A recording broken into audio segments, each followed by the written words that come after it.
Hello and welcome to Urban Warlord. I know that's not the title of this webinar, but the reason we're doing this free webinar is to promote the Urban Warlord curriculum. What is that? It's a structure for all of the webinars that Evan and I are doing. It is a way to give you goals and to evaluate what you've retained. The studies have shown that when you have specific goals and when you actually have to recite things that you've learned and repeat it back, you are more likely to retain it and to have ingrained in yourself useful information. There's a lot of information out there on online learning, especially. Some of it I think probably came out of the COVID era. But the fact is that if you want people to retain information, you give them goals to strive for and you evaluate their progress. Urban Warlord does that. Evan and I did a couple of webinars before Evan came up with the idea of doing this. He is not going to be able to join us, but he'll still be with us tonight. I know, what? He had some business come up at the last minute that he could not change, but we didn't want to reschedule the webinar. So he has pre-recorded his part, and I have pre-recorded mine, even though if you're watching this during the live event, I'm here watching me talking to you.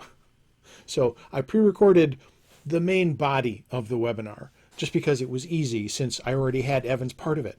We're going to get into an analysis of real-world attacks, what you should do, what you shouldn't do. Evan's going to provide that for you. And then when we're done with that, we're also going to talk to you a little bit more about Urban Warlord. There's nothing for you to buy. We're not selling you anything in the here and now.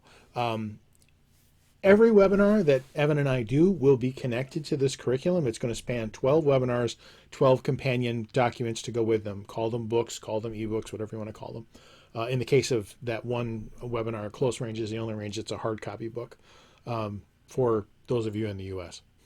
Could I add any more parenthetical statements to this? But everything we do until we get to that 12 webinar point is going to be part of that curriculum. So I'm hoping by sharing with you some of the information that Evan has in his head, some of the stuff that I have in mine, that you'll go, wow, that does seem worthwhile. And when you sign on to well, you're not really signing on anything. If you choose to pursue your Urban Warlord certification, we have brief little online learning evaluations we can do that test what you retained from what you've learned. It's super easy. This is not getting a black belt in the mail or anything like that. We're not doing that. This is learning reinforcement. It's very important to make that distinction because Lord knows there's plenty of hucksters out there, and that's not what this is. As far as who we are, Evan is a former Special Forces soldier who is now in the seminary to become a priest. He's literally a warrior priest, although he would tell you he's not a priest yet. I continue to be amazed by the person that he is, and I'm incredibly humbled and blessed to be able to work with him. He's not only really talented and knowledgeable, as that 3-hour Book of Eli webinar we did shows, because we covered a whole gamut of things, but he's the nicest guy. Also, a little bit of payback to Evan, me doing this webinar, even though he was unable to make it, because the very first webinar we did together, I was laid low with kidney stones and I was in the emergency room and I could not attend the webinar. My own webinar, I was not at it. And it was a source of great comfort to me in my hospital, well, not really a hospital bed. I was in a wheelchair for most of it, but it was a great source of comfort to me for the hours that I spent sitting in the waiting room at the emergency room, that the webinar was being conducted and all was well. So I'm glad to be able to repay that and host one of these. We still have his virtual presence. So I'm really, really pleased to share with you what we have. As for me, I'm Phil Elmore, a constant on the internet. I've been writing about self-defense and related topics for more years than I care to admit.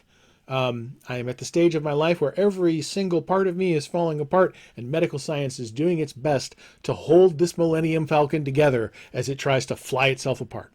So, with all of that said, I'm going to give you virtually to Evan and let him explain the sort of meat and potatoes of this real world attacks webinar. It's great stuff.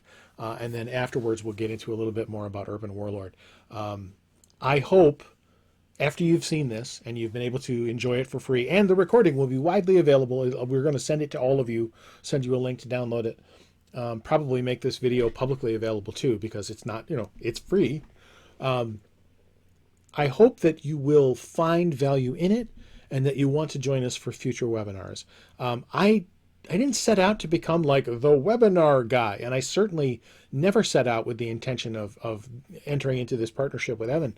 I've been amazed to be able to do them both, and I really enjoy being able to help. And there's such widespread ignorance about use of force issues out there.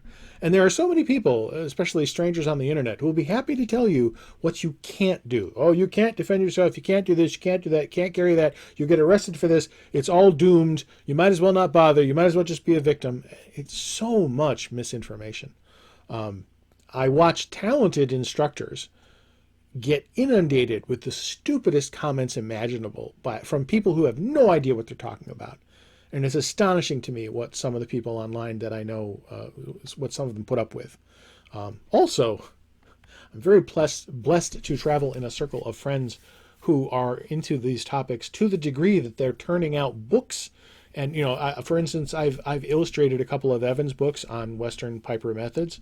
I have other friends who work in this industry as well. It gets to the point where when I want a new book on, say, knife fighting, I just poll my friends and go, "Hey, anybody writing anything new?"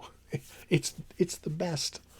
So I want to thank each and every one of you for attending this live event, or if you're watching it after the fact, for taking the time to watch this. It means a lot. I hope you find value in it, and I hope you'll join us for future webinar projects as we continue the Urban Warlord curriculum, which we'll discuss at greater length after Evan's presentation. Today we're talking about runner safety. So one of my friends recently shared a reel that showed a bunch of different scenarios where a woman followed a piece of advice and then still ended up getting essentially killed. So I'm going to show that video first, and then I'm going to talk about like some of the data from it. So this is the actual reel that was shared. So shout out to Bonnie. I appreciate getting this information. And then I'll comment on some of it afterwards. So you can see a piece of advice, and then each one is followed up by someone following that advice, but then still getting killed, right? So well-populated areas, not running alone, running with your dog, and then fighting back.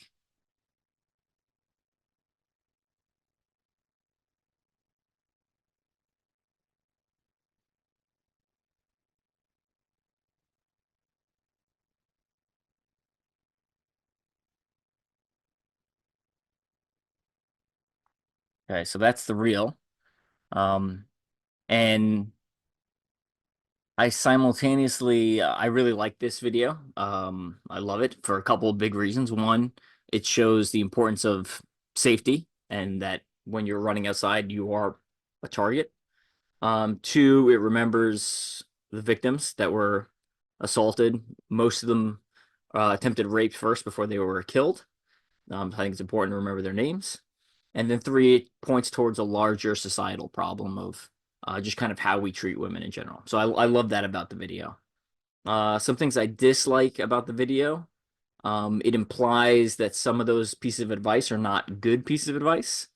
And then the other thing I don't like about it, it implies that there's not a stacking of odds, right? That doing more of the right things won't put you in a better position. So I kind of want to address that. And first of all, those are all terrible stories. They're all tragic stories. I feel for those victims. I feel for those families. I was literally just came from church before recording this. I literally prayed for them in that service. But I want to talk about some of the data, and I'm going to use I don't mean to downplay what the horrible things that happen to these people, but I'm going to talk about them in like a data point. And if you ask me about war stories from Iraq and IEDs that have gone off and my friends that have died, I talk about when I analyze the situation to teach tactics, I talk about them like they're data too. So I'm not trying to take anything away from those families, those victims. Same thing. My mom passed away from cancer. If I'm talking to someone who is about to go through similar treatment, I'm going to talk about her like she's data, because I feel like that's the best way we can get lessons learned. You sometimes have to pull emotion out of it. So what I did was I was curious, as with a lot of social media stuff, how truthful these events were. So I went and took about an hour and I researched each one of them. So again, this is about an hour's worth of work researching. And oh, sorry, before I get to that, when we look at data, a couple of important things to note. Sometimes you have to be careful of what kind of conclusions you draw from data. So these are two famous examples I like to point out. One of them is, are hospitals more dangerous than being, walking around in real life? So there's this crazy statistic that like 44% of people or so die in hospitals. So the logic is, well, I should just avoid hospitals because it decreases my chance of dying significantly. When that's not the case, obviously people are sick and they're in critical conditions, so they go to the hospital and that's where they happen to die. Another example of kind of weird data is this is an example of it's called survivor bias from World War II, where all these planes were coming back, and the planes that would come back, that's where those red dots are where all the bullet holes were. That's where all the damage was. So if you look at that purely from that perspective, you're like, well, we should armor up those portions more. But that's not true. The problem is when they hit the other portions, like the pilot, like where the pilot sits and where the gunner sits, those places ultimately resulted in a catastrophic kill. So we didn't get that data back. So you just kind of have to be careful when you're looking at that and kind of how you analyze things. So here is what those actual attacks look like. So I quick Google search, basically search through each one, and you can see in parentheses on the left that is what the person said in their social media reel, and how this is the data where it actually played out. So it was actually pretty accurate. There was very little misleading stuff in there. The one that where Sarah Hart, she ran with her sister. She left with her sister, but then Sarah wasn't feeling good, so she went back to the car. And when she was going back to the car by herself, that's when she got assaulted. There was some other ones about, running in daylight. Katrina Vetrano, running in daylight, and she did run in daylight. And if we look at the other attacks, most of them were in daylight, but there was one that was definitely dark, 5:30 a.m., and there was one that was probably dark. The police call came in at 7:12 a.m., but they'd been missing for a while at that point. Shermis Sen. So two of them were in the dark, and the other ones were in the light. But then you can kind of see the data all across there, and here's kind of the conclusions from the data, like the summaries. So 8 out of 8 were alone, despite what that Instagram video said. Like I said, she went back to her car. 8 out of 8 were target of rape before being killed. So they showed, when they found the bodies, they showed signs of clothes pulled off or scratches. 8 out of 8 were found in heavily wooded, secluded areas, despite often starting in a populated city. So there's another one about running in populated areas. That's still good advice. They may have started in a populated area, but at some point they went on a trail or went into an area where there was access to a secluded part, and then they were taken and killed or raped in the secluded part. 8 out of 8, from what I saw, fought back. 5 out of 8 were on routes they've run before, usually by their house. 2 were unknown and didn't really specify, and then 1 was visiting a new area. 1 out of 8 involved a known bad guy with a gun. So there was, I think there was video footage of them being essentially held at gunpoint beforehand. 2 out of 8 ran in the dark, like I said. 2 out of 8 were known to call for help. Doesn't mean more of them didn't call for help. And then from the stuff I saw, 0 out of 8 and had a bystander come in to help them. Right, so the situation was all on them, and that's something I really want to get across. Right, no one came in to save them. It was up to you when you were in the situation. 0 out of 8 mentioned having self-defense training. Again, that might be left out of articles, but didn't mention it. And 0 out of 8 reported having any self-defense tool, pepper spray, impact tool, knife, gun, etc. So that's kind of the summary of it. This is what the conclusions I came to from knowing what I know about runner attacks, from doing the research for my book, Run If You Can, Destroy If You Much, from doing research with Tiga Tactics, from taking their courses from my military training, blah, blah, blah, blah, blah. Here's the key takeaways I think you should take away from this. So while most attacks occurred in a day, it doesn't mean that running a night is a better option. And I think you can look at that and be like, well, 6 of the attacks occurred during the day, so maybe I should run at night. No, that's not better. Most of them were following. They did a lot of things right. Did they do everything right? I would say no, but like that's not like a critique like, oh, well, you deserve this, that you deserve that to happen to you because you didn't do everything right, right? Like I've been hit by IEDs. My friends have been hit by IEDs. I've lost friends in combat. Were we doing everything right? We were not doing everything right. Does that mean that we deserve to get hit by an IED? No, it doesn't mean we deserve to get hit by an IED. But the more odds we stack in our favor, the better chance we have of success. So another takeaway I think you should take away from this is so running alone does increase risk. A caveat to that is your running partner should increase your security posture. So if I'm just running with some random person I met off Craigslist or someone who like I really don't know, that may not be a better decision. A lot of sexual assaults and attacks, maybe not for runners, but in general, tend to happen by people that are known, right? So if you are taking someone or and putting them in a situation where the two of you are alone and you don't necessarily 100% trust that person, that's not necessarily a better situation. But it being attacked by a random person, the random stranger, having a partner, running with someone does decrease your risk of attack because it makes you a harder target. If I'm going to attack someone, I'm a criminal and I want to get away with it, and I look at someone and there's 2 people there, I don't want to have to fight off 2 people. That seems like a lot of work. I'm going to fight off the person that's running by them. I'm going to attack the person that's running by themselves. Running near secluded area does increase risk. The one thing we don't have from all this data is I don't know what happened between initial contact with the criminal and death. There's a big gap of time because none of them are that period is not recorded in any of them. So we don't know if they were running and they were blindsided tackled. We know a lot of attacks are ambushes from the data collected by Tiga Tactics from their closed circuit TV. So a lot of attacks are ambushes. That being said, from when I was doing some of the research for my book, Run If You Can, Destroy If You Must, a lot of the things were involved threats or stopping, right? So that people would pull up at a car at gunpoint and be like, hey, get in the car, or hey, I've got a gun, come with me, or threaten them with a knife, whatever that may be. So we don't know what happened between initial contact and murder. The one thing I want to stress from that is never go with the attacker, right?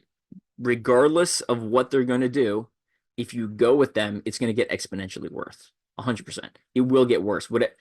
The point of capture is a very high risk for the attacker because he has control over very few variables. Once he takes you to a secluded spot that he's reconned ahead of time, or his apartment, or his car, or his van, whatever it may be, your risk, whatever's happening to you is going to increase dramatically. It's just going to be terrible, right? Because you want to make that attacker do whatever he's going to do in public, where the risk of a bystander coming by is high, where the risk of some sort of intervention is coming by is high, where the risk of someone stumbling upon him is high. So 5 out of 8 were on routes they've run safely before. So just because you've done it once doesn't mean it's a foolproof plan. Like I said, that's the one I just went over. Unknown, what the events pre-attack look like? Were they approached? Were they ambushed? And in my book, I talk a lot about setting boundaries. So if it is an approach and not a blindsided attack, it talks about how to set those boundaries and kind of some of those pre-attack indicators. So you can keep someone at distance because the distance is your friend. That's going to give you time to react, time to counter the situation. If they are ambushed, again, that's a different type of attack. The attack's already underway. From that point, you're going to have to fight the person off and fight to your weapon. And we saw in a lot of these cases, all the women fought back. Does that mean fighting back's a bad idea? No, obviously not, because the person's going to kill you, right? Like you have to fight back. Doesn't necessarily mean you'll win all the time. Anyone who's trained martial arts, trained sparring knows you don't win all the time. But fighting back is a much better option. Um, all fought back and lost, but so have people who successfully escaped attack. So again, while researching this book, I found a bunch of stories of women who fought back and won, or they fought back and the bad guy decided this is not worth my time. Um, or they were told to get in some place at gunpoint and they ran away. They ran the opposite direction. When you run away, you want to run towards safety. You don't want to run away from danger. Yes, you want to run away from danger, but you want to run towards safety, right? So if I'm on a trail and someone threatens me with a gun, I don't run deeper into the woods. I run back to the parking lot where I came from. And it's better to get shot running away because you can survive bullet wounds than it is to run into the woods and then get shot and then you're just in alone at that point. So you bottom line is you're gonna have trouble finding people who complied and are still alive. Again, while looking for my book, I didn't find anyone who complied to threats and came out alive. Doesn't mean it didn't happen. It's just I couldn't find any in the data. So kind of the big takeaway overall at the bottom there, doing some or all the right things doesn't guarantee success. There's no foolproof plan, but it will increase the probability of success. And like I said, I liked all those things in the video as far as talking about the victims and identifying some of those problems, but there's no foolproof plan. I can use the example of driving a car. Is wearing your seatbelt a good idea? Yes. Is airbags a good idea? Yes. Is having a protective cage that's a car that's been safety a good idea? Yes. Is having an emergency kit in your car, having a spare tire? Are all those things good ideas? 100% yes. Jumper cables, they're all good ideas. Does that mean you'll never get into an accident or never have a car issue? No, that's not what that means. It just means I'm increasing my probability for success, especially if something goes wrong. So, unfortunately, for those women, it did not end well, and I feel for them. I feel for their families. That's part of life. The final part of the video addresses, as society, we need to change, and I agree. The problem with that as a solution is best case scenario. Let's say that's months or years off. Best case. What are you doing tomorrow to prepare? So you need to do something to fill that gap. Even if like, all right, well, we're just going to fix society and that's going to prevent all these attacks. I think that's a little bit idealistic. I think that falls into something called the Nirvana fallacy. Nirvana fallacy basically means that things should be better, and you're like, well, how are you going to make them better? And you're like, I don't know. They just should be better. And yes, they should be better. The problem is if you don't have a plan to get there, then you're never going to get there.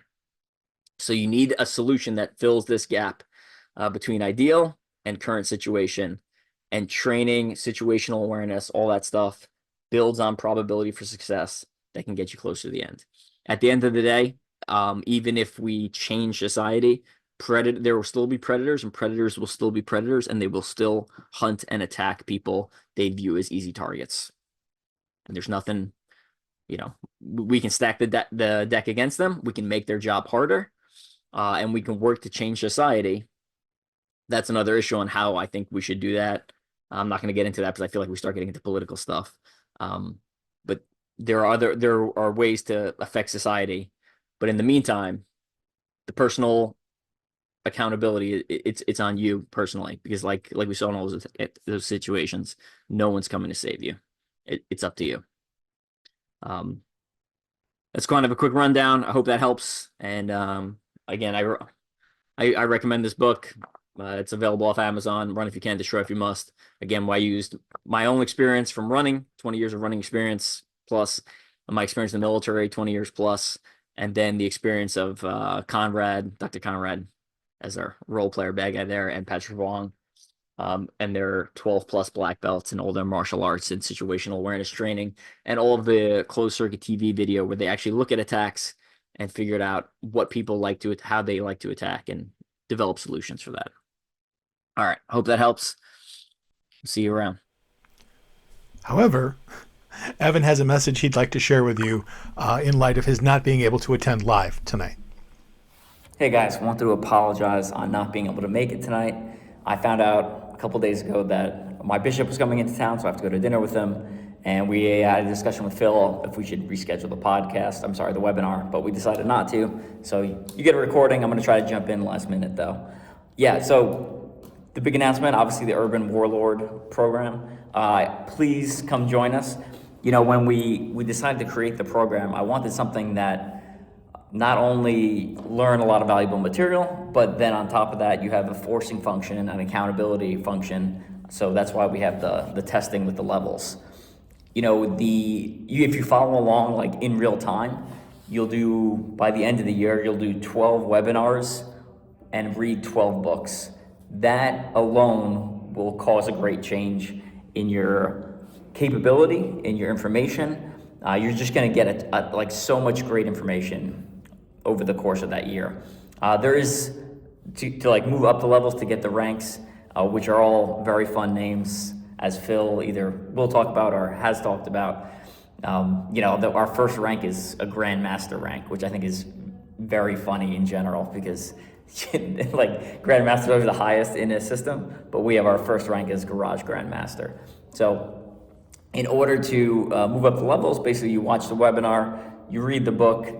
There, on the link that Phil will provide, there's a download option where you can download the curriculum, and that's like the testing curriculum, and that's what you'll be tested on. And I'm literally, when I run the test, I'm literally just gonna go to the top of the page and work my way down, and we'll probably hit every point, and if not, we might hit most of the points, but that's like what's quote unquote testable. The rest of the information is just for you to get, absorb, and pull into your brains. As we go through all these different webinars, you'll find themes that keep popping up, and that is really going to be valuable for you, because you're going to see, anytime I'm carrying certain tools, it always tends to be in this specific region, and anytime I use something at range, it tends to have like this format, this function, and when I get in close, it kind of changes that. So you obviously get the skill set, the physical portion. Since we're doing mostly webinars, a lot of it's on mindset, so that is a huge portion. As anyone who trains with me in Tiki Tactics knows, mindset's that big skill portion at the base of the pyramid. That's where you build everything off of that mindset, and then skill set's that middle, and then tool set's that top piece, right? So we're giving you the mindset in the webinars and the books. You're getting even more of that skill set also in the webinars and books. And then the tool set, if you're looking for a specific tool set, Phil's got Engines of Mayhem, his online Etsy store, where you can go and check out some great products. And we've got some webinars themed around some of those products. I hope you join us. We want to give you a low price, like Phil said. You sign up early as possible to get that low price. And if you want to wait, you can do that as well and pay more. That's fine as well if you really want to. The different levels are going to be fun. We do have a couple more movie ones planned if you'd like that. We also have some non-movie one plans, and what I really like about it is, like, if you want to go up the levels and progress, that is an option. If you just want to do standalone webinars, one here, one there, that is also an option. So if you don't care about ranks or funds, or you don't want Phil to create fun AI pictures like he's been doing with me and him for your specific ranks, so we're gonna have like AI pictures generated as like your certificate to show that rank that you can share with the public on your social media, wherever you want to. So that's a quick rundown. Again, check out the frequently asked questions at the bottom of the page that I have. That should answer most of them. And then you're also welcome to reach out to me on social media anytime you have any specific questions. And there's not gonna be any like testing fees or anything like that. The investment is you signing up for the webinars, reading the books, participating, listening, and then having to like review the webinar, takes a couple of notes to prepare for the test, that accountability portion. And that is gonna kind of make all of us better. It makes me and Phil better because we have to do the research and the rehearse the information before we bring it to you. And then it makes all of you guys better because you're getting new information from the webinars and the books. And then, we just that's what I think martial arts is all about, continuing to grow as a community, as a group. And we really hope you join us on this. It's going to be fun, as you can tell from all the marketing material. All right, this is the mock-up of, well, it's not really a mock-up, it's actually the curriculum set up. There are gaps yet because we're still developing all of the items in the curriculum, and some of the webinars that we'll be doing, well, all of the webinars we'll be doing coming up are part of this. So everything is interconnected. Nothing you choose to participate in from Evan and I is not part of this for the foreseeable future. So it's all working together towards a mutual goal. It's all providing you with useful information that is addressing various categories of self-defense and awareness and fighting and however you want to look at it, living a tactical life, if you will. It's meant to be fun. It's meant to drive you towards a specific goal. So our brains are pattern recognition devices. People respond well to patterns. People respond well to narrative. It's one of the things that drives all of internet marketing is the search for narrative and story. So we've made it fun by giving the levels silly names. I mean, I'm a person who has written books called Nunchucks with an exclamation point and Street Sword and Street Sword 2, Big Knife Boogaloo and stuff like that. So it's all meant to be fun. And there's no reason we can't learn serious things while not taking ourselves seriously.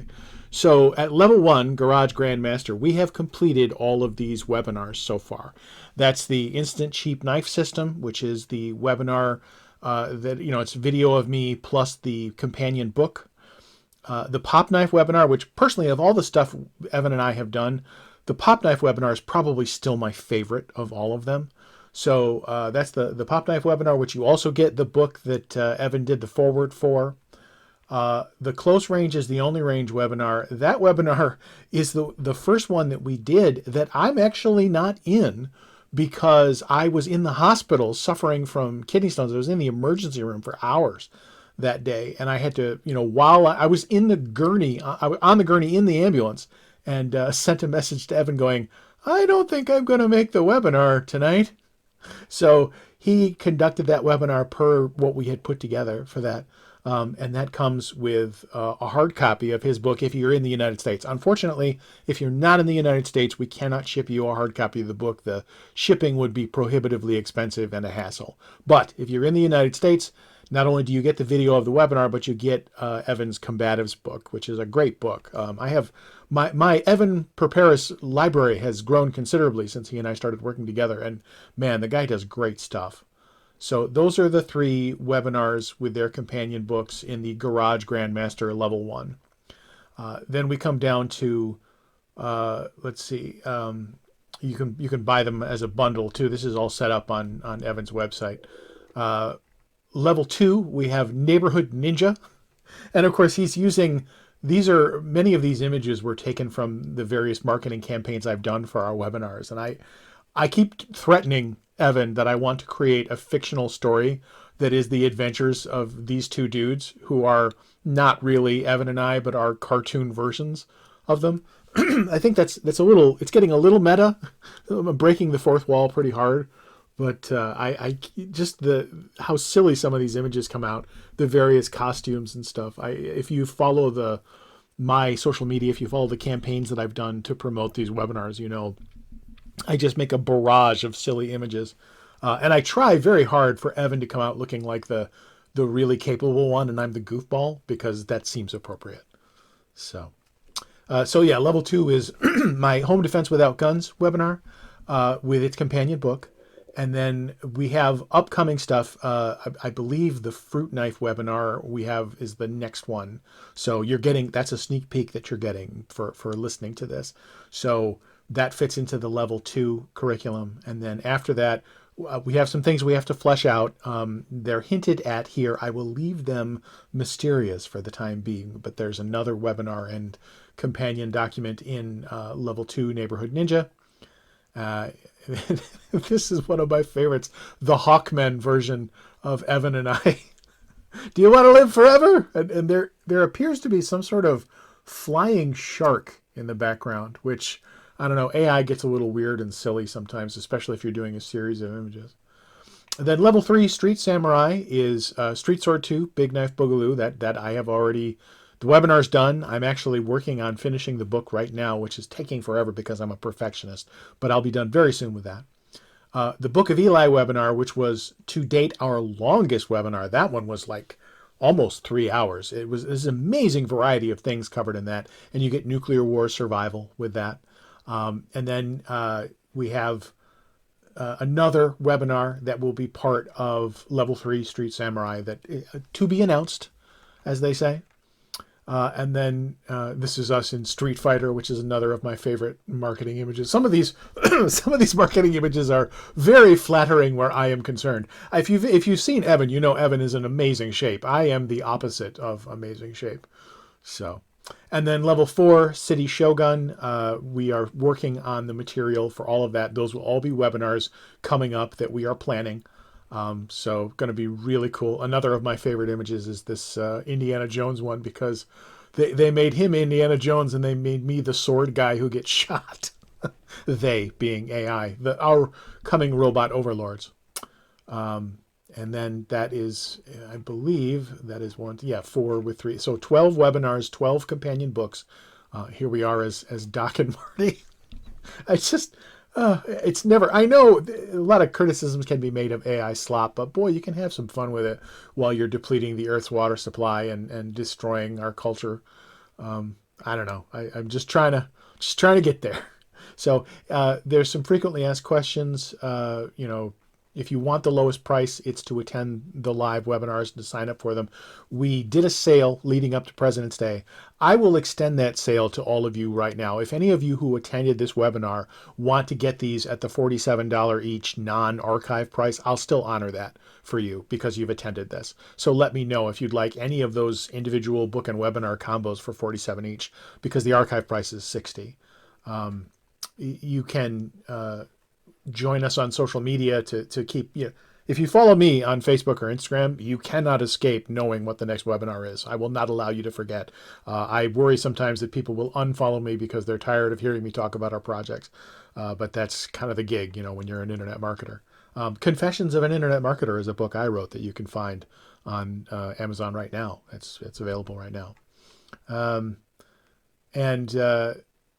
There's an interview that Evan did just recently. If you go to his social media, you'll find the links to that interview that he did. It's an amazing interview where he talks about his background. Evan's led a storied life. I am a writer who sits behind a desk. I've led a very adventurous life from behind a series of keyboards. Evan is the opposite of what I do. He's gone out there and done it for real. I've written action novels about Mac Bolan, the executioner. I wrote 23 of them. Evan has lived that life for real. So it's really, I can't thank him enough for his participation in the Urban Warlord curriculum and everything he's done to bring it to life. Because this was his idea. Urban Warlord was an idea he conceived of. So, the internet marketer me was like, oh, wow, that is a really good idea. We should do that. So let us know if you have any more questions. And I will close out this pre-recorded segment. All right, that's it. This has been Real World Attacks, What to Know and What Not to Do, on behalf of the Urban Warlord curriculum, with me, Phil Elmore, and with Evan Perperis, warrior priest and all-around incredible dude. I hope to see you at future webinars. We would really, really appreciate your participation. Thank you.